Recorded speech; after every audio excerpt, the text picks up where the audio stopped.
Welcome to the Learning Pines YouTube. We hope this video helps. In this video, I will show how to make miso soup from a packet. First, grab your miso paste packet and any extra ingredients you'd like to include, such as dried seaweed or tofu. Next, heat about 1 cup of water in a small pot until it's just about to simmer. Then, carefully add the miso paste and stir it well until it's completely dissolved.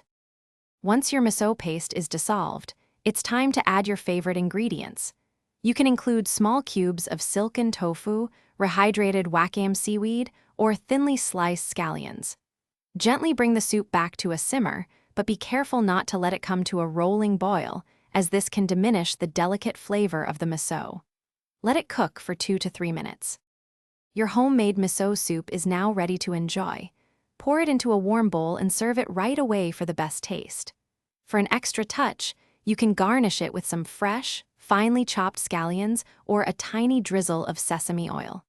Remember, you can always adjust the amount of miso paste to make your soup stronger or milder, depending on your preference. To recap, the key to perfect miso soup is to never let it boil once the miso paste is added, as this preserves its unique umami flavor.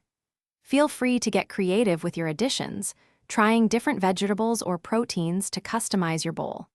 For more great tips on managing your finances and other helpful resources, be sure to check out the description below for a fantastic book and other deals.